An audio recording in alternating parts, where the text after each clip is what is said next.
அடி வெத்தல போட்ட உதட்ட எனக்கு பத்திரம் பண்ணிக்கொடு, நான் கொடுத்த கடனை திருப்பி கொடுக்க சத்தியம் பண்ணிக்கொடு, ஏன் ரத்தம் சுடுகொள்ள 10 நிமிஷம் தாரா சாத்தி, சாரட்டு வண்டியில சீரட்டொழியில ஓரம் தெரிஞ்சது உன் முகம், உள்ளம் கிள்ளும் அந்த கள்ளச்சிரிப்புல மெல்லச்சி வந்தது என் முகம்.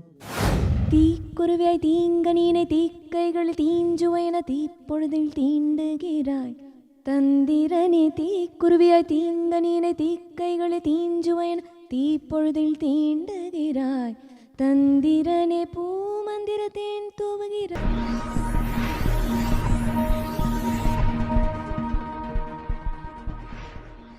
டிஇடி தொலைக்காட்சி நேயர்களுக்கு இனிய வணக்கங்கள். மற்றும் ஒரு சிறப்பு விருந்தினர் பக்கம் மூலமாக உங்களை சந்திப்பதிலே மிக்க மகிழ்ச்சி. இன்றைய நாள் ஒரு சிறப்பான நாள். ஏனென்றால் நம்ம எல்லாருக்குமே தெரிஞ்ச ஒரு பரிச்சயமான இருவர், முன்னணி பின்னணி பாடகர்கள் அப்படி சொல்லலாம், திரைப்பட பின்னணி பாடகர்கள். அவங்கள தான் சந்திக்க போகிறோம். அவர்கள் வேறு யாரும் இல்லை, mister Tipu and miss Harini. அவங்க 2 பேரும் தான். இன்றைக்கி கலையகத்தில் ஒரு சிறப்பான ஒரு நேர்காணலுக்காக அவங்க வந்திருக்காங்க. நாங்கள்லாம் ரொம்ப சந்தோஷமாக இருக்கோம் உங்களை மீட் பண்ணதில். Welcome sir. Welcome ma'am. Thank you. எப்படி ஃபீல் பண்ணுறீங்க கனடாவில் இப்போது? ஸோ இப்போ வந்தீங்க, உங்கள் இந்த வந்ததுக்கான நோக்கம் அதை பற்றி கொஞ்சம் சொல்லுங்கள் நேர்கள். We are here for this Lathika ப்ரொடக்ஷன்ஸோட அந்த இசை அருவி 2024 அந்த ப்ரோக்ராமுக்கு வந்திருக்கோம். And after long time again ஒரு ஐ திங்க் 8-9 இயர்ஸ் கழிச்சு வரோம் கனடாவுக்கு. ஐ திங்க் 10 இயர்ஸ் யா வரும். ஆஸ் யூஷுவல் அந்த கெனடியன் மியூசிக் லவர்ஸோட அந்த ஒரு இது இருக்கு இல்லையா, ஆமாம், அது I could feel it. And also எல்லாமே ஒரு மியூசிக்காகவே ஃபீல் ஆகுது எல்லாமே. அது என்னென்னா மைட் பி இங்கே அவங்க ஒர்க் பேட்டர்ன்லேயே மியூசிக்ன்றது கூடவே இருக்குது. ஸோ அதனால அவங்க கேட்குற ரசனையும் நல்லா இருக்குது, அந்த பாடலோட சாய்ஸும் ரொம்ப நல்லா இருக்குது. அண்ட் எங்களுக்கு அமைச்ச லிஸ்ட்டெல்லாம் பார்த்தீங்கன்னா வி வர் சர்ப்ரைஸ்ட். ஏன்னா வி தாட் இந்த சில சாங்ஸ்லாம் கொஞ்சம் பழசு, நம்ம அதை வேறு பாடலாம் அப்படின்னு யோசிச்சுட்டு இருந்தோம். பட் அவங்க அந்த கொடுத்த ரெஸ்பான்ஸ் டு எவ்ரி சாங், அது seriously hats off to the whole Tamil crowd here. அவங்களோட ரசனைக்கு ஹேட்ஸ் ஆஃப். நிச்சயமாக நீங்கள் சொன்ன விஷயங்கள் எல்லாமே மிகச்சரியான விஷயங்கள். நானும் அனுபவபூர்வமாக நான் உணர்ந்த ஒரு விடயம் என்ன அப்படின்னாங்க, இங்கே இந்த தமிழ் ஜனங்களுக்கு உண்மையிலேயே இந்த பாடகர்கள், பின்னணி பாடகர்கள் மேலே ஒரு அலாதி பிரியம். அவங்க எப்பயுமே யார் வந்தாலும் அந்த ஒரு ஆதரவு, அந்த அன்பு, அதெல்லாம் என்றைக்குமே ரொம்ப மிக இல்லாமல் ரொம்ப ஒரு அபரிமிதமாக தான் எப்பயுமே கொடுப்பாங்க. அந்த வகையில் மேடம் நீங்கள் சொல்லுங்கள், உங்களோட அனுபவம் எப்படி நீங்கள் ஃபீல் பண்ணுறீங்க கனடாவில்? டெஃபினட்டாக ரொம்ப ஹாப்பியாக இருந்தது பெர்ஃபார்ம் பண்ணுறச்சு. ஏன்னா எல்லோரும் ரொம்ப இன்ட்ரெஸ்டிங்காக அந்த ஆடியன்ஸ் அவங்க எவ்வளோ என்ஜாய் பண்ணுறான்னு நம்ம பார்க்குறச்ச நமக்கே ஒரு என்கரேஜ்மெண்ட்டாக இருக்குது. அண்ட் ஒரு we love to sing for people who respond like that, yeah. So they say, so அதனால் ரொம்ப என்ஜாய் பண்ணி பெர்ஃபார்ம் பண்ணோம். So it is a very unforgettable experience as usual. உங்களுக்கு இது முதல் முறையா இல்லை 2வது முறையா மேடம்? இல்லை, இது fourth time coming to Canada. Yes. நிச்சயமாக உங்களுக்கு 2வது முறைன்னு சொன்னீங்க, உங்களுக்கு 4th time. ஸோ நீங்கள் 4வது முறை. ஓகே, ரொம்ப ஒரு உற்சாகமான ஒரு நேரம் இது. ஏனென்றால் உங்களை சந்திப்பதில் நீங்கள் பாடின பாடல்கள் எல்லாமே சூப்பர் ஹிட் சாங்ஸ் எல்லாமே நாங்கள் எல்லாருமே நேயர்கள் முதற்கொண்டு நான் முதற்கொண்டு எல்லாருமே மிக பரவலாக கேட்கக்கூடிய ஒரு பாடல்களாக தான் எப்பயுமே கேட்டுருக்கோம், ஜனரஞ்சகமான பாடல்கள்.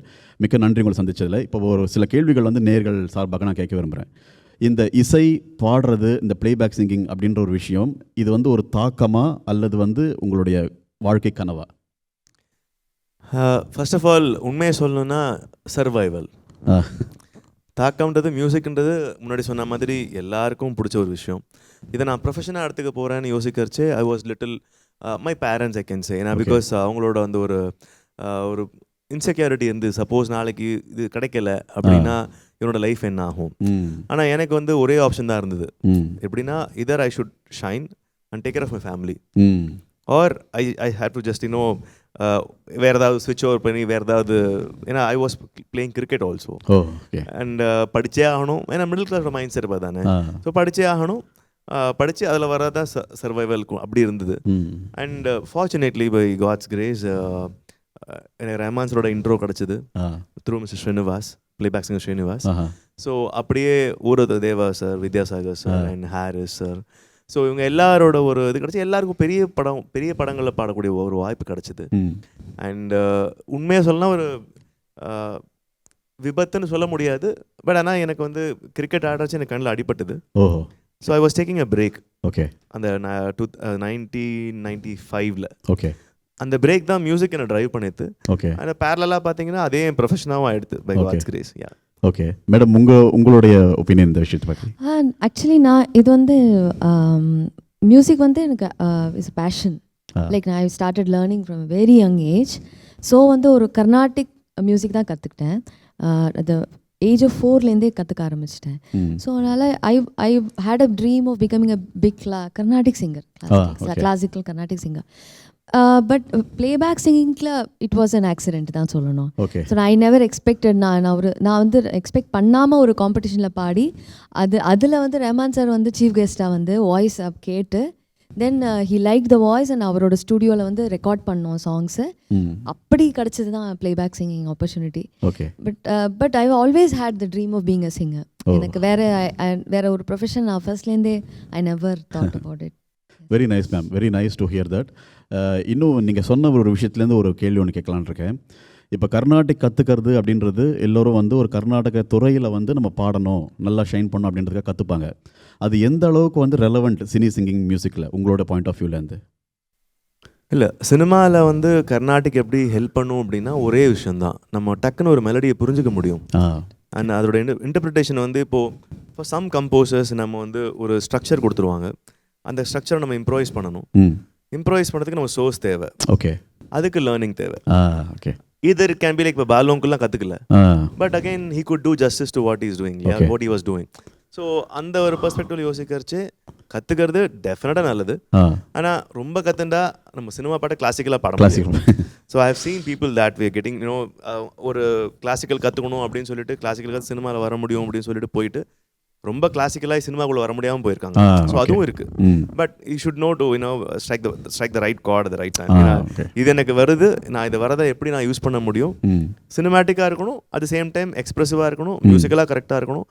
நமக்கு இன்னும் கொஞ்சம் லேர்னிங் இருந்ததுன்னா ஒரு பாட்டோட ஃபுல் ஒரு ஸ்பெக்ட்ரம் சொல்லுவாங்க இல்லையா, அது புரிஞ்சுன்னு பாட முடியும்.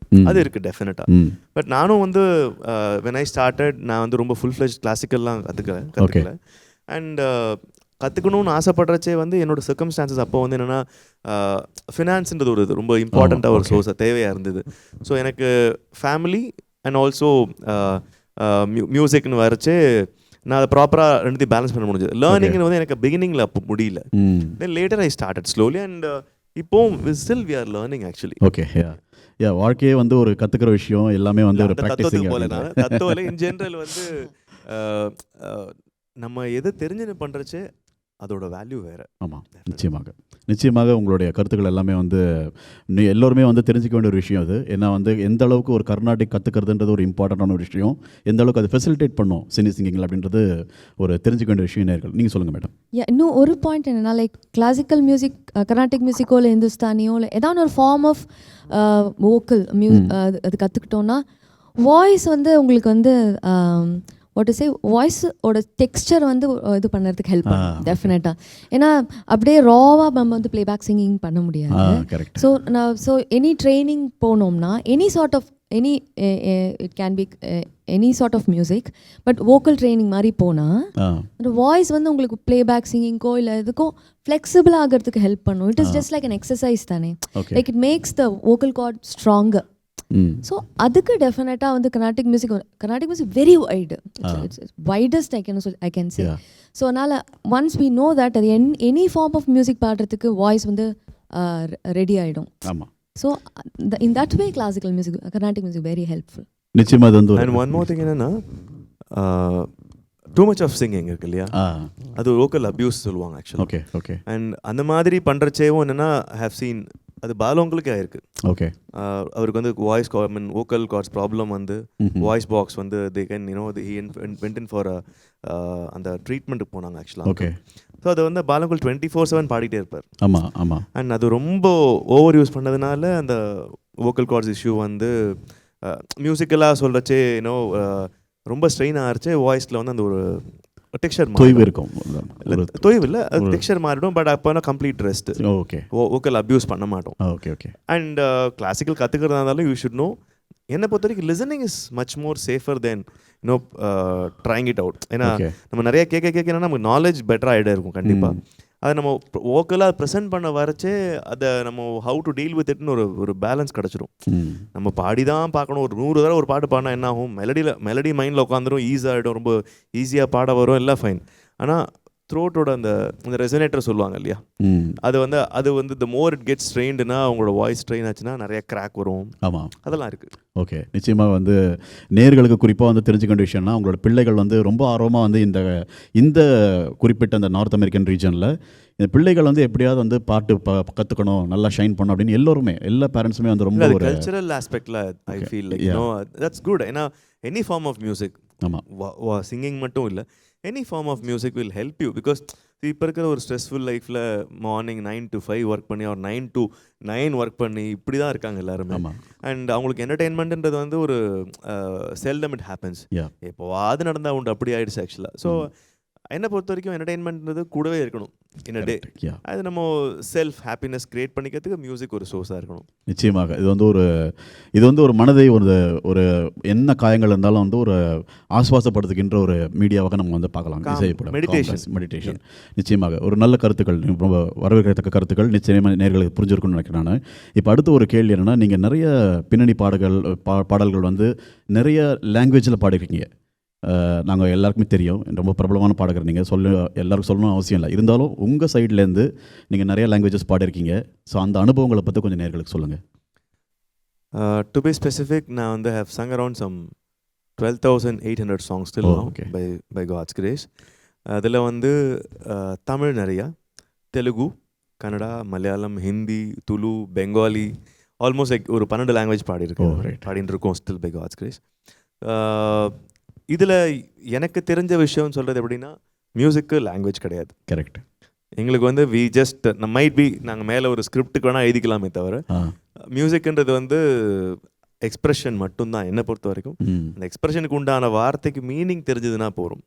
That is the way I look at music. So அதான் நிச்சயம். உங்களுடைய அனுபவம் மேடம் இந்த விஷயத்தை பற்றி? லைக் அவர் சொன்ன மாதிரி definitely music doesn't have language, so it's above it. ஆனால் என்னென்னா வந்து எல்லா லாங்குவேஜஸும் பாடக்கூடியதுக்கு வந்து there is one capacity actually. ஏன்னா பீப்புள் ஹூ கேன் அந்த லாங்குவேஜை வந்து who can what is adapt easily. இப்போ ஒரு மலையாளம் பாடுறோம்னு வச்சுக்கோங்க, இல்லை கன்னடா பாடுறோம்னா அது கன்னடா மாதிரியே இருக்கணும். It should sound as though that is our mother tongue. So அது வந்து எல்லாருக்கும் it's a big gift actually. எல்லா சிங்கர்ஸ்க்கும் அது கிடைக்காது. ஸோ அந்த மாதிரி வாய்ப்புகள் வரைச்ச வந்து வி ட்ரை டு அந்த லாங்குவேஜை கொஞ்சம் புரிஞ்சுட்டு அவங்க எப்படி அதை ஸ்பெல் பண்ணுறாங்கன்றதை அப்சர்வ் பண்ணி பாடுறது தான். சரியான கருத்துக்கள். ரொம்ப நன்றி உங்களுடைய கருத்துக்களை ஷேர் பண்ணதுக்கு. இன்னொரு முக்கியமான ஒரு விஷயம் என்னென்னா, நீங்கள் நிறைய மியூசிக் டைரக்டர்ஸோடு டீல் பண்ணியிருப்பீங்க. எல்லா லாங்குவேஜஸ்லேயும் நிறையா பாடிட்டுருக்கீங்க. இன்னும் நிறையா வந்து ஹிட் சாங்ஸ்லாம் வர இருக்குது. நாங்களாம் அவ்வளோ காத்துட்ருக்கோம். உங்களுக்கு வந்து மறக்க முடியாத சில தருணங்கள்னு இருக்கும். So for example AR Rahman சார்கிட்ட, இளையராஜா சார்கிட்ட, இல்லை பல மியூசிக் டைரக்டர்ஸ் கிட்ட, இது வந்து உங்கள் ஸ்டாண்ட் அவுட் அப்படின்ற ஒரு சில அனுபவங்களை வந்து நேயர்களுக்காக ஷேர் பண்ணிங்கன்னா நல்லாயிருக்கும். மியூசிக்கலாக சொல்லணும்னா, ராஜா சார் கிட்ட ஒரு தடவை வந்து விஸ்வ துளசின்னு ஒரு படம், அந்த பாட்டு பாடுறது எப்படின்னா, எம்எஸ் விஸ்வநாதன் சார் மியூசிக் பண்ணியிருந்தார் ஆக்சுவலாக, அண்ட் ராஜா சாரும் பண்ணியிருந்தார் ஆக்சுவலாக. அண்ட் 2 பேரும் பாட்டு வந்து ஒரே டேக்கில் பாடணும். பஞ்ச் எல்லாம் கிடையாது. நான் uncle I use to call Raja sir அங்கிள்னு கூடுவாங்க. அங்கிள்கிட்ட சொன்னேன், அங்கிள் 7 மணி ரெக்கார்டிங் மார்னிங், சடனாக வந்து கூட பாடுறவங்களுக்கு வந்து she has to go to some embassy, இது ஒரு ஒர்க் இருந்தது, அதனால she has to leave early. And Balu uncle சொல்லிட்டார், நீ பாடிட்டு உடனே கிளம்பிடுமா அப்படின்னு சொல்லி ராஜா சார் சொல்லிட்டாங்க ஆக்சுவலாக. அண்ட் எம்எஸ்வி சார் எப்படின்னா, வார்த்தை ரொம்ப கிளியராக கேட்கணும், ரொம்ப ஸ்பஷ்டமாக இருக்கணும் ஆக்சுவலாக அவருக்கு. ராஜா சாரை பொறுத்த வரைக்கும் மியூசிக்கலாக வந்து ரொம்ப கிளியராக இருக்கணும். லிரிக் வந்து அந்த வார்த்தை மியூசிக்கு தகுந்த மாதிரி அந்த ப்ரொனன்சியேஷன் இருக்கணும் அங்கிளுக்கு பொறுத்த வரைக்கும். ஸோ டேக் போகிறோம், ராஜா சார் உள்ளே வந்தார். டேய் அண்ணனுக்கு வார்த்தை ரொம்ப உச்சரிப்பு ஜாஸ்தி இருக்கணும், கரெக்டாக இருக்கணும், ஆனால் ரொம்ப அழுத்தி பாடாத, பழசாயிடும். ஸோ கரெக்டாக இப்போ இருக்கிறதுக்கு இது பண்ணி பாடிக்கோ. எனக்கு 2 பேரும் லெஜெண்ட்ஸ் ஆக்சுவலாக. கை கால என்ன காத்தால 7 மணிக்கு. ஸோ திஸ் வாஸ் லைக் ஒரு 12 years பேக். ஸோ பயங்கர ஸ்ட்ரெஸ்ஸு. பட் பேரலாக we have to deliver the content அவங்க எதிர்பார்க்குற மாதிரி. Fortunately by God's grace again என்னாச்சு, ஒரு டேக் முடிஞ்சது. அப்போ there was some corrections and பாடி முடித்த உடனே 2 பேரும் உள்ளே வந்தாங்க பிரசாத் ஸ்டுடியோவில். பார்த்தியா இப்படி தான் பாடணும், எப்படி நான் பாடினா பையன் நல்லா பாடுறான்ல அப்படின்னு சொல்லிட்டு அவங்க 2 பேரும் சொல்கிறது வந்து எனக்கு ஸ்டில் அந்த காதில் கேட்டுகிட்டே இருக்குது. ஏன்னா இவங்கள மாதிரி இன்னொரு மியூசிஷியன் பூமியில் பிறக்க முடியாது நிச்சயமாக. அண்ட் அவங்கக்கிட்ட பாடி நல்ல பேர் எடுக்கணுன்றதை விட அவங்கள பார்க்குறதே பெரிய விஷயம். ஆமாம் நிச்சயமாக. அவங்க மியூசிக்கில் பாட கிடச்சது இன்னொரு பெரிய பாக்கியம். ஸோ பேரலாக அவங்களோட அப்ரிசியேஷன். ஏன்னா சில சிங்கர்ஸை பொறுத்த வரைக்கும் கான்ஃபிடென்ஸ் லெவல் தான். ஆமாம். மியூசிஷியன்ஸை பொறுத்த வரைக்கும் ஒரு அப்ளாஸ் வந்து க்ரௌடுக்கிட்ட நல்லா வந்ததுன்னா பர்ஃபார்மரோட ஒரு அந்த பர்ஃபார்ம் பண்ணுற கண்டென்ட் வந்து 1000 times பெட்டர் ஆகிடும். ஆமாம். அந்த we will reflect the crowd actually. ஜென்ரலாக தான் அந்த ரெசிப்ரிகேஷனே அப்படி தான். ஸோ அதுவும் இந்த மாதிரி ஒரு ஜீனியஸ் கிட்டேருந்து அந்த அப்ரிசியேஷன் வந்து இன்னி வரைக்கும் என்னால் மறக்க முடியாது. மேடம் உங்கள் அனுபவங்கள் ஏதாவது இருந்தா? லைக் பார்த்திபன் கனவில் அந்த ஆலங்குயில் கோம்பையில் அந்த பாட்டு பாடச்ச வந்து லைக் எனக்கு வந்து high temperature. I was not well, I was carrying also. So அதனால் I was not physically well. But அந்த பாட்டு வந்து எனக்கு முன்னாடியே லைக் நிறையா சிங்கர்ஸ் ட்ரை பண்ணியிருக்காங்க for some reason. I don't know. ஏன்னா அது பிகாஸ் வெரி கிளாசிக்கல், ரொம்ப கிளாசிக்கலாக வேணும்னு சொல்லிட்டு கர்நாடிக் மியூசிஷியன்ஸ் பியோர் நிறைய பேர் பாடிட்டு then the director was not happy. He wanted அந்த கர்நாடிக்கு இருக்கணும் but it should sound also film, அந்த ஒரு ஃபிலிமில் வர பாட்டு மாதிரியும் இருக்கணும் அப்படின்னு சொல்லிட்டு ஸோ நிறைய ட்ரை பண்ணிவிட்டு then they came to me and எனக்கு I was not well. So நான் நினச்சேன் இவ்வளோ ட்ரை பண்ணிவிட்டு நமக்கு வரைச்ச வந்து we should be able to justify it, நம்ம ஃபிசிக்கலாக வி ஆர் நாட் ஃபிட் அப்படிலாம் நினச்சி கொஞ்சம் பயந்து தான் பாடினேன். But the outcome was like it became a hit and as well as I got Tamil Nadu state award for best playback singer. அந்த song கிடச்சிது. ஸோ அந்த மாதிரி தான் ஈவன் மை ஃபர்ஸ்ட் சாங் தேவா சாருக்கு வந்து மனம் விரும்புதே நேருக்கு நேரில் பாடினேன். ஸோ அப்போ வந்து I was studying in school only. So அப்போ வந்து ஸ்கூல் நிறையா லிரிக்ஸ் சேஞ்ச் இருந்தது, எக்ஸ்ப்ரெஷன் மாற்றணும் அப்படி இப்படின்னு 2-3 times we had to try. ஒரு ஸோ கொஞ்சம் டஃப்பாக இருந்தது அந்த பாட்டு பாடுறச்ச.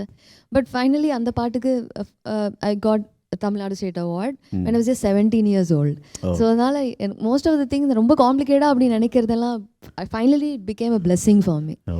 ஸோ ரொம்ப ரொம்ப கிளாட். நம்ம கேட்குறதுக்கு ரொம்ப சந்தோஷமாக, எங்களுக்கு உற்சாகமாக இருக்குது. இதெல்லாம் வந்து நாங்கள் வந்து அவுட்புட்டை தான் கேட்டிருக்கோம். இதுக்கு உண்டான காரணிகள்லாம் நாங்கள் கேட்டதே இல்லை வரைக்கும். உங்கள் மூலமாக கேட்குறதுக்கு ரொம்ப உற்சாகமாக இருக்குது, ரொம்ப சந்தோஷமாக இருக்குது கேட்குறதுக்கு. ஸோ இதை சார்ந்து வந்து ஒரு கேள்வி ஒன்று. நீங்கள் அவார்ட்ஸை பற்றி சொன்னீங்க இல்லையா, நிறைய அவார்ட்ஸ் வாங்கிட்டு இருப்பீங்க. இன்னும் நிறையா you are going to be blessed with lot of awards. So we are all very looking forward for that. உங்களுக்கு வந்து ரொம்ப ஒரு இது வந்து வாழ்க்கையில் மறக்கவே முடியாத ஒரு அவார்ட் அப்படின்றத நீங்கள் என்ன ஃபீல் பண்ணீங்க, நீங்கள் சொல்லலாம் மேடம்? Definitely என்னோட ஃபர்ஸ்ட் தமிழ்நாடு ஸ்டேட் அவார்ட் தான். Because I was just 17 and it is such a big honor to get it from the government. And ஆனால் எதுவும் பார்க்கல. நான் இன்ஃபேக்ட் யூனிஃபார்மில் போனேன் அவார்ட் ஃபங்க்ஷனுக்கு. ஸோ அதனால் ஸ்கூல் யூனிஃபார்ம்னால ஸோ அதனால் definitely the first one is always special for us. So that's my very special award. But of course அதுக்கப்புறம் நிறைய அவார்ட்ஸ் கிடச்சிது. அண்ட் சிங்கப்பூர் அண்ட் மலேசியாவில் இன்டர்நேஷ்னல் தமிழ் ஃபிலிம் அவார்ட்ஸ் கிடச்சிது. அதெல்லாம் வந்து மறக்க முடியாது. ஸோ இன்டர்நேஷ்னலி ரெக்கக்னைஸ்டு அது. ஸோ அந்த மாதிரி நிறைய அவார்ட்ஸ் ஐ மீன் அது மாதிரி பல languages got for Telugu songs and Kannada and so other சாங்ஸ்க்கும் ஐ காட் அவார்ட்ஸ். ஸோ அதெல்லாம் கூட நம்மளோட ஒரு what to say mother tongue இல்லாமல் இன்னும் ஒரு லாங்குவேஜில் கிடைக்கிது. It was special for me. So very glad ma'am, very glad to know that. Sir உங்களுக்கு ஆக்சுவலாக I have got my Kalaimamani award, that's a title again. And ITFA awards. எனக்கு உண்மையை சொல்லணும்னா அவார்ட்ஸ் நிறையா வாங்கியிருக்கோம். பட் இருந்தாலும் ஆன் ஸ்க்ரீன் உண்மையை சொல்லிடுறேன்னு எனக்கு அவார்ட்ஸ் நம்பிக்கை இல்லை ஆக்சுவலாக. ஏன்னா நம்பிக்கை இல்லைன்றதை விட எனக்கு வந்து நிறைய நல்ல பாடல்களுக்கு வந்து சம்டைம்ஸ் வந்து ஒரு ஷவுட் ஒன்றுமே இருக்காது. அண்ட் ஒரு நம்ம எதிர்பார்த்துருக்கவே மாட்டோம். சரி நம்ம ஒன்றும் நினச்சிக்கலாம், நம்ம கர்மா, நம்ம எப்போ விதைச்சது எப்போ விளையுதுன்னு நினச்சிக்கலாமே தவிர. பட் இருந்தாலும் அந்த ரியல் டைமில் கிடைக்கிறது வந்து it will give you a lot of boost actually. So in that வே எனக்கு வந்து I am not saying that I am against all that. But என்னை பொறுத்த வரைக்கும் அவார்ட்ஸ் ஆர் லைக் யூனோ அது பப்ளிக்கோட ரெஸ்பான்ஸ் தான். யா இப்போ நிறைய பாலிடிக்ஸ் வந்துருச்சு அவார்ட்ஸ். ஆமாம். ஸோ அதனால வந்து I don't believe in that. Yeah நல்ல மிக சரியாக ஒரு நறுக்குன்னு சொல்லிட்டீங்க. ஏன்னா வந்து எந்த அளவுக்கு அது வந்து உண்மைன்றது எல்லாருக்குமே தெரிஞ்ச ஒரு விடயம். ஏன்னா வந்து இந்த காலத்தில் வந்து இப்போ எந்த அளவுக்கு யூடியூப்பில் யார் ட்ரெண்டிங்கு அதெல்லாம் நிறைய காரணிகள்லாம் நம்ம வந்து யோசிக்கிறோம். அதெல்லாம் கூட ஒரு காரணிகளாக இருக்குது, இல்லைன்னு சொல்ல முடியாது. So very glad to know that sir. So இப்போது நான் வந்து இன்னொரு கேள்வி கேட்கலான்னு இருக்கேன்.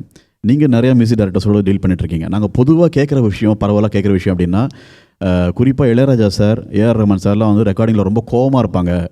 ஒரு சரியாக பாடலை, சரியாக அவுட்புட் வரலாம், ரொம்ப கோவத்தை காட்டுவாங்க அப்படின்லாம் நாங்கள் கேள்விப்பட்டிருக்கோம். இது வந்து ஏதோ ஒரு சினிமா படம் டைரக்ட் பண்ணுறப்போ அந்த டேரக்டருக்கு ஒரு கோவம் மாதிரி மியூசிக் டைரக்டருக்கு வந்து when he is not getting that output he will naturally get some red faced அந்த மாதிரிலாம் இருக்கும் அப்படின்னு. இது எந்த அளவுக்கு உண்மை? நீங்கள் சொன்னால் கரெக்டாக இருக்கும் அது. இல்லை சார், இப்போ நான் இன்டர்வியூ கூப்பிட்டுருக்கீங்க, நான் வந்து ஒரு மணிக்கு வரேன்னு சொல்லிட்டு 4 மணிக்கு வந்தால் எப்படி உங்களுக்கு இருக்கும்? நீங்கள் கோவப்பட மாட்டீங்க, பட் இருந்தாலும் முன்னாடி வந்தால் கொஞ்சம் நல்லபடியாக முடிஞ்சிருக்கும் இல்லையா, அந்த ஒரு வருத்தம் இருக்கும் இல்லையா. ஓகே. அண்ட் ஒரு மியூசிஷியனை பொறுத்த வரைக்கும் இட் இஸ் கிரியேஷன். யா ராஜா சாராக இருக்கட்டும், ரஹ்மான் சாராக இருக்கட்டும், சும்மா ஒருத்தர் கன்வின்ஸ் பண்ணி பண்ணலை. They are doing music to make people happy. Yeah and அந்த ஹாப்பினஸ் ஒரு சேட்னஸ் வாட் எவர் அந்த மியூசிக்கில் இருக்கிற கண்டென்ட் கன்வே ஆகணும்னா அதோட மெயின் டூல் வந்து சிங்கர் தான். சிங்கர்ஸ் தான் பண்ண போகிறாங்க அதை.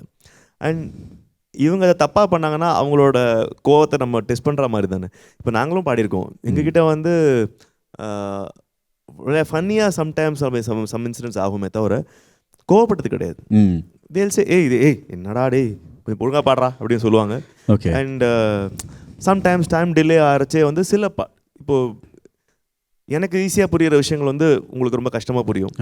அண்ட் ஒரு லெஜெண்டரி ஸ்டேட்டஸில் இருக்கிற கம்போசர்ஸ் இவங்கெல்லாம், ராஜா சார் இருக்கட்டும், ஸோ அவங்களோட மைண்டில் வர மெலடி வந்து எவ்வளோ ஒரு சுப்பீரியராக இருக்கும். I am just a normal human being.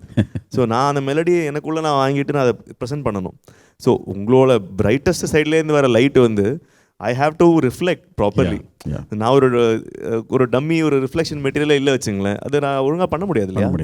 And பேரலாக பார்க்கறச்சே அவங்க சொன்னதை பண்ணிட்டா அவங்களுக்கு கோவம் வர போகிறது இல்லை. So by God's grace again இது வரைக்கும் நாங்கள் அஃப்கோர்ஸ் கரெக்ஷன்ஸ் இருந்திருக்கு, திட்டு வாங்கினது கிடையாது. ஓகே, ரொம்ப சரியாக சொன்னீங்க. ஏன்னா நிறைய பேருக்கு நாங்கள் கேள்விப்பட்ட வரைக்கும் குறிப்பாக பேரண்ட்ஸுக்கு கூட அவங்க என்கிட்டலாம் கேட்பாங்க, இந்த மாதிரி எப்படி இந்த மாதிரி ரெக்கார்டிங் நடக்கும், இந்த மாதிரிலாம் கோவம்லாம் போடுவாங்களா, பிள்ளைங்களாம் பயந்துருவாங்களா அப்படிலாம் பாடினா அப்படின்னு சொல்லிட்டு. இப்போது இந்த பேண்ட்லேயே பாடுறப்பெல்லாம் கூட அந்த அவுட்புட் சரியாக வரல அப்படின்னா வந்து நேச்சுரலி அந்த யார் அரேஞ்ச்மெண்ட் பண்ணுறாங்களோ அவங்களுக்கு நான் irrelevant தான் நான் சொல்கிறப்ப ஒரு விஷயம். பட் இருந்தாலும் I just want to tell this. Please. ஏன்னா I feel lot of people nowadays like they pressurize their kids to become something. அந்த ப்ரெஷரில் வர்றதுனால வந்து இது ரேட் ரேஸ் ஆகிடுச்சு லைஃப். அவங்களும் என்ஜாய் பண்ணி பண்ணுறதில்ல, சக்ஸஸ் மட்டும்தான் இன்டென்ஷன். அண்ட் அதுலேருந்து வர ஹாப்பினஸ் அவங்களுக்கு இன்டென்ஷன், அவங்களுக்கு அதில் கரெக்ட் ஆகலை. And the more we push those kids இல்லையா, என்ன ஆகுதுன்னா ஒரு ஸ்டேஜுக்கு அப்புறம் தே கேனாட் ஹேண்டில் ஃபெயிலியர்ஸ். அப்படி யோசிச்சு finally they just go somewhere and they comment like சினிமாலாம் கஷ்டம்பா, சினிமாவில் முன்னுக்கு வர முடியும், அப்படிலாம் ஒன்றுமே கிடையாதுங்க. ரியாலிட்டியில் if you have patience, if you have real talent, கண்டிப்பாக வில் டூ பெட்டர். அண்ட் சில பேரண்ட்ஸ் இன்னும் இங்கே சொல்கிற மாதிரி தான், இந்த டீச்சர் நல்லவங்க, அந்த டீச்சர் நல்லவங்க, வேறு கிளாஸில் போட்டு என் பையன் எல்லாம் பண்ணுவான், என் பொண்ணு எல்லாம் பண்ணுவாங்கன்னு சொல்லி ரொம்ப அதை எக்ஸாஜரேட் பண்ணி அந்த குழந்தையோட வந்து எனக்கு recently I came across somebody saying that என் பொண்ணு அந்த பாட்டோட அந்த சிங்கரோட நல்லா பாடியிருக்கா. அது வந்து கேட்குறவங்க சொல்லணும். கரெக்ட். இல்லை அது வந்து ஐ ஃபீல் இந்த ஜெனரேஷனோட ஒரு சாபம் மாதிரி ஆயிடுச்சு. இப்போ I mean coming back to whether the directors are angry, நம்ம தப்பு பண்ணோம்னா கம்மிங் பேக் டு தட், இப்போ ரஹ்மான் சாரோட ரெக்கார்டிங்கோ இல்லை இப்போ Vidyasagar sir whatever it is, அது ரெக்கார்டிங் வந்து ஒரு it is a what is a ஒரு pleasant what is a happening மாதிரி. ஏன்னா எவ்ரிதிங் ஷுட் ஹேப்பன். இப்போ ரொம்பவும் கோவப்பட்டுட்டாங்கன்னா இட் ஒன்ட் ஹேப்பன். அதே மாதிரி ரொம்பவும் லீனியண்ட்டாக இருக்க முடியாது, because it is we are going for a job, we have to do something. So அதனால் சிங்கர்ஸும் they have to be absolutely they should excel themselves. But என்னோட எக்ஸ்பீரியன்ஸில் எனக்கு வந்த எல்லா மியூசிக் டைரக்டர்ஸுமே mostly they handle it very intelligently. எங்கே வந்து கரெக்டாக இருக்கணுமோ ரஹ்மான் சாரும் அப்படி தான். எங்கேயாவது ரொம்ப நான் if I am dull, if I am not up to my mark, என்ன சொல்லணுமோ அதை சொல்லுவார். What will trigger me. So அதே மாதிரி தான் வித்யாசாகர் சாரும் very strict. But when he sees us கொஞ்சம் டல் ஆகிற மாதிரி when we are not நம்ம கொஞ்சம் எஃபெக்ட் ஆகிறோம் அந்த மாதிரி அப்படி பார்த்தாருன்னா உடனே வாவ் போன take was so good no come on you should do that you are capable of it அப்படி சொல்லி so every recording every song is it is a natural thing which has happened so it's beyond our imagination. Very motivational. இது நிச்சயமா வந்து நேயர்களுக்கு வந்து ஒரு clarity கிடைச்சிருக்கும். Coming back to the real topic now. She I think she answered your question. என்னோட partner சொல்லியிருந்தா அவங்க சொல்லிட்டாங்க. But coming back to this இந்த குழந்தைங்க ஹேண்டில் பண்றதுல குழந்தைங்கள படுத்தாதீங்க. They know what to do and they will do it properly. Just be with them and உங்களோட support கொடுங்க அவ்வளோதான். Let them learn everything and don't push them saying that you should be successful. Success தேவையே இல்லைங்க, happiness தான் தேவை லைஃப்பில். சரி, இப்போ அடுத்த கேள்வி உங்களுடைய ஃபேமிலி லைஃப் பற்றி. உங்களுடைய மகன் வந்து இப்போ சமீபத்தில் வந்து ஒரு யூடியூப் வீடியோ ரிலீஸ் ஆகி வைரலாக போச்சு. அப்படி it's not a YouTube video, it's a independent content, ஒரு மியூசிக் ஒரு கண்டென்ட் ஆக்சுவலாக. அதை பற்றி சொல்லுங்கள் நேயர்களுக்கு, அவங்க ரொம்ப சந்தோஷப்படுவாங்க கேட்டேன். இல்லை, இஸ் வெரி ஹார்ட் ஒர்க்கிங், அவ்வளோதான். நான் வந்து நான் ரொம்ப படிக்கணும்னு ஆசைப்பட்டேன் முதல்ல. Then later I realise like என் டாட்டருக்கு ரொம்ப படிப்பு பிடிக்கும். Now she is doing her 3rd year medicine now. And பையனுக்கு வந்து அவன் முன்னாடியே சொல்லிட்டான், டாடி என்ன you don't force me, let me just do what I'm really comfortable doing, அந்த மாதிரி சொல்லிட்டான். அண்ட் ஆஸ் அ பேரண்ட் முதல்ல இவங்களுக்கு தான் ஒரு பயம் இருந்தது. ஐ யூஸ் டு டெல் லைக் நீ ஜாலியாக விடு, அவன் வந்து நம்ம கண்டிப்பாக கெட்ட வழிக்கு போக மாட்டான், கெட்டது அவனை அட்ராக்ட் பண்ணலை. So might be we just have to tame him here and there, கூட சப்போர்ட் பண்ணா போறோம். Like he did music production with Henry Kuruvilla. Course actually course பண்ணாங்க. And after that he worked for Rahman sir in Patuthalai Cobra, Nili Maidan. And after that only now he did that he did his own independent content. அவரே தான் he composed, he sang, he mixed everything. He did, and he also I mean danced in it. Acted in it. Dance பண்ணான்னு சொல்ல மாட்டேன், he acted in it properly. ஏன்னா independent content வந்து face தேவை. ஆமா. So அதனால as an artist வந்து he should be recognized ன்றதுனால he was in that content. So Kachi Seran சொல்லிட்டு it became a very big viral hit. So அதுக்கப்புறம் இப்போ second இண்டிபெண்டன்ட்டும் release பண்ணியிருக்காரு. It's doing really well by God's grace again. நிச்சயமாக அது வந்து ஒரு proud moments for parents. நம்ம வந்து நம்ம துறையிலேயே வந்து நம்ம பிள்ளைகள் வந்து சாதிக்கிறப்போ எந்த அளவுக்கு ஒரு ப்ரௌட்னஸ் இருக்குமோ அதில் வந்து நீங்கள் வந்து பார்ப்பீங்க கண்ணால். ஏன்னா உங்களுக்கு அந்த அனுபவம் இருக்கும், கடந்து வந்த பாதை, உங்களுக்கு வாழ்க்கை சொல்லிக் கொடுத்த பாடங்கள், எப்படிலாம் எக்ஸ்பெக்டேஷன் இருக்கும், க்ரௌடோட எக்ஸ்பெக்டேஷன் எப்படி இருக்கும், அதையெல்லாம் நீங்கள் கன்சிடர் பண்ணி you will have something in the mind set. Okay, இப்படி இருந்தால் நல்லாயிருக்கும் அப்படின்ட்டு. ஸோ அதை வந்து பிள்ளைகள் ப்ரொடியூஸ் பண்ணுறப்போ இன்னும் பார்க்குறதுக்கு ஆனந்தமாக இருக்கும் அப்படின்ட்டு. இல்லை, இதுலேயே பார்த்தீங்கன்னா இப்போ இந்த சில பேர் வந்து nepo kid, nepotism, all that happens. But all that is like வேலை இல்லாதவங்க பண்ணுறது ஆக்சுவலாக. we never did anything for him. ஏன்னா அவனுக்கு வேணுங்கிற அந்த equipments I used to buy, hardware and musicala வந்து நெக்ஸ்ட் ஜெனோட ஃபோக்கஸ் என்னன்னு we used to show him. அதுக்கு of course நார்மல் பேரண்ட்ஸ் அதை நம்ப மாட்டாங்க இல்லையா. பட் எங்களுக்கு அது தெரியும்ன்றனால I could do justice to what he really deserves. But மற்றபடி வந்து போய் ஒரு ஆப்பர்ச்சுனிட்டியோ இல்லை யார்கிட்டயோ போய் ரிக்வெஸ்ட் பண்ணி அவருக்கு ஆப்பர்ச்சுனிட்டியோ, இதெல்லாம் I'm seeing lot of comments in that which is like little hurting as a parent. ஏன்னா இது மாதிரி இருக்கச்சு ரியல் டேலண்ட் நிறைய பேர் வரமாட்டாங்க வெளியில். கரெக்ட். அண்ட் இது கமெண்ட் பண்ணுறவங்களுக்கு no he himself doesn't want us to yes, please carry on. We'll just go from there. So அந்த மாதிரி நிறையா ட்ராப் டவுனில் கமெண்ட்ஸ்லாம் பார்க்கச்சு it's like little hurting as a parent. ஏன்னா உண்மையில் அது இருந்ததுன்னா கண்டிப்பாக எனக்கு ஸ்பெண்ட் பண்ணி நான் அதை ப்ரொமோஷன் பண்ணிப்பேன் இல்லையா. நான் அதை பண்ணிக்கலையே. Correct. why should I do it to my son? இல்லையா. So promotion should happen because of his hard work, his success, his content. மற்றபடி வந்து நான் வந்து என் பையன் சூப்பர், நான் பணத்தை ஃபுல்லாக எல்லாத்தையும் தூக்கி போட்டு அவன் கடைசியில் ஒன்றுமே இல்லைன்னா அவன் it's waste of money, waste of time and everything. So என்னை பொறுத்த வரைக்கும் அவனுக்கு அபைக்கு நாங்கள் பண்ண விஷயம் எல்லாமே என்னென்னா let him learn properly, let him choose what he wants to do. அப்படி தான் ஃபோக்கஸ் கொடுத்தோமே தவிர ஒரு கம்பெனிக்கிட்ட போய் ரிக்வெஸ்ட் பண்ணியோ இல்லை ஒரு கம்பெனியை போய் ஒரு video கிளைண்ட்டை ப்ரமோஷன்ஸுக்கு பேசியோ not even a penny I have spent on that. By God, that's I can swear it anywhere. So அவனோட உழைப்பில் வந்திருக்காங்க and I'm really happy for that. Very proud to hear that sir. Very proud as a parent also. எந்த அளவுக்கு வந்து அது ஒரு success, அது